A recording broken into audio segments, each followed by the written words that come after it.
I am Mili Trivedi from LJ Institute of Engineering and Technology, and today we will study about the very basic of mechanical vibration. Now student, it is very important for us to understand what the vibration is, and this chapter will give you the very foremost information about what is vibration. Okay, the later different vibrations and how they are working we will study in the next session, but in this session we will use the equations as well as basic understanding. Then what is the frequency, what is basically mechanical vibration is, what is time period, what is degrees of freedom, and so on. Okay, so let us start our session based on basic information about mechanical vibration or introduction of vibration. Now, first of all, we have to understand what the vibration is.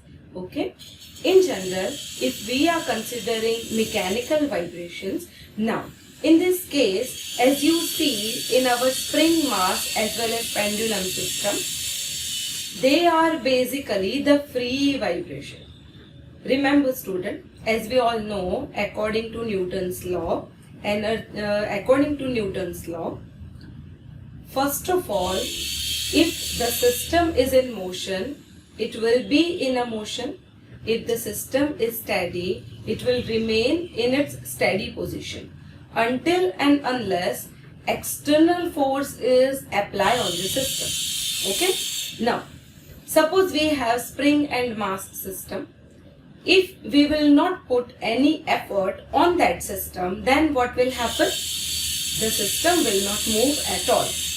By applying single time the external effort and release, then the spring and the mass will move automatically until and unless they will be stopped by the external force or the damping. Same, this method will be followed by the pendulum. If the pendulum is at rest position, it will not move at all. If we move that pendulum and release it, then it will sway in a to and fro motion. Okay.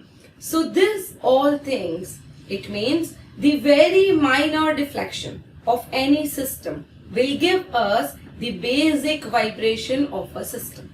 Okay, so this is the basic vibration known as mechanical vibration. So for the mechanical vibration phenomena, we have to consider the system is in equilibrium. The equilibrium, that doesn't mean it is steady. If it will move, it will also create an equilibrium system. It means external force and inertia force, they both should be equal and in the balanced manner, known as mechanical vibration. Just like that, it will create the simple harmonic motion or a waveform on the system. Okay, so this is mechanical vibration of the system. Now, the first and foremost question regarding mechanical vibration, that is, means we have to understand why we need to study the mechanical vibration. Suppose you are running an engine, okay, and if the engine will vibrate severely, it means you can recognize that there is some problem in the engine. Then how can you recognize it? Because it is having severe vibration. Okay, it means if we have already studied about the vibration, we can easily understand whether the system is working properly or not. Okay, hence this is very important for us. Now, for understanding the mechanical vibration, we need to understand some more phenomena which are helping us to understand properly what the vibration and how we can measure it. Okay, so let us start our next topic. Next topic is frequency. As you see in the graph, it will move in a sine curve or a cos curve manner. Clear? It means the frequency will be of in a sine or a cos curve manner. We can easily say it in a sine curve manner. Now what the frequency is? In general, oscillation with respect to time, or we are taking the ratio of oscillation with the time, it will give us the standard mechanical vibrations. It means frequency of the system. It means oscillations. So first of all, you have to understand what the cycle is. For the oscillation, we have to understand the cyclic process. First of all, what is the cycle? Cycle, it means if any system will move from one point and after some motion, it will again come back to that single point, known as one cycle.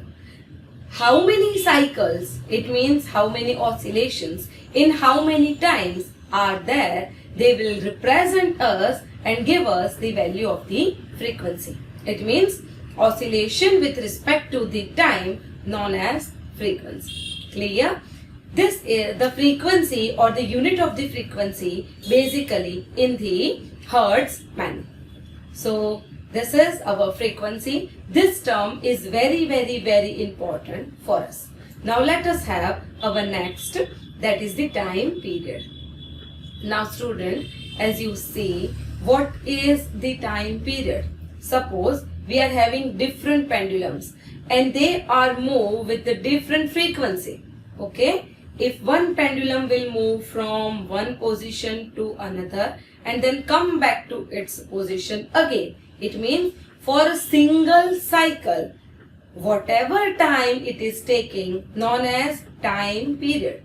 Suppose for one cycle, it will take approximately 2 to 3 seconds. It means the time period for a single cycle is 2 to 3 seconds. Clear? This is the time period. Now students, frequency and time period for different pendulum is generally not depend upon the mass of a pendulum. It is particularly depend upon the length of a string, and this will be understood by you later on. Okay, we will cover it very well. Now, this is the time period. This definition is also very, very, very important for us. Okay, so time to require one cycle. Time to require the oscillation, known as time period. Generally, time period and frequency, they both are reciprocal to each other. It means if we want to find out the time period and if we know what the frequency is, time period is equal to 1 by frequency, we will get the value of time period. Okay, now let us have another one, the simple harmonic motion of our system. Now, what is the simple harmonic motion? If we want to understand the basic motion, it means as you see in a spring as well as in the system. Okay, so what is it? How it will create the energy and how we will get the basic system? It means what? If any system will move from one position to another position. Okay, it means for the one oscillation, at what stages it will be there. In general, for the simple harmonic motion, acceleration and displacement, they are directly proportional to each other. Okay, acceleration is directly proportional to the displacement. Basically, in a simple harmonic motion, we are getting this kind of equation. Okay, so this is simple harmonic motion. Now let us have damping coefficient. Okay, now in general, we are considering damping coefficient as C. Clear? And now what is the damping? It is the dissipation of energy. Damping is dissipation of energy. Now, if we want to calculate the damping coefficient, which is represented as C, it is force by velocity. Energy in general we are getting in the form of the velocity. So that force by the velocity will give us the value of damping coefficient. Okay. And now by applying the damping, the amplitude of a system or the amplitude of the motion of a system will reduce logarithmically. Okay. So this is damping coefficient. Now let us have resonance. Basically, resonance is very well studied in engineering system. Now how and what it is? Suppose you are in a swing, okay, and your friend will push you and you are enjoying the swing, okay. Now if he is pushing you for so many times, for a long time, then what will happen? The amplitude of your swing will be increased, and if it will increase so much up to the extent the swing will break, okay. This is known as resonance. And student, this study is very important if angular velocity of the original system and angular velocity induced on the system, if they both will match, the system will vibrate severely at a speed and resonance is created, okay. And this resonance will create the harm on the system. So we have to consider what the resonance is, and the resonance should not be takes place in any of the system. It will cause a tremendous failure of the system. Hence, we have to study the resonance also. Okay. Now let us have our degrees of freedom. As you see in our graph, first degree of freedom. In general, we have already studied about degrees of freedom in our previous studies, but for mechanical vibrations, we have to understand what the multiple degrees of freedom is. In general, degrees of freedom means independent coordinate or minimum independent coordinate to represent the motion, known as degrees of freedom. I repeat, minimum number of independent coordinate to represent the motion of any system, known as degrees of freedom. Suppose there is the fixed support, spring and a mass, and if this mass will move to and fro, it is having single degrees of freedom. Suppose we have one spring, one mass, and later on the another spring is attached to the mass and having second mass. And if both the mass will move in the same direction, instead of that they are having 2 degrees of freedom.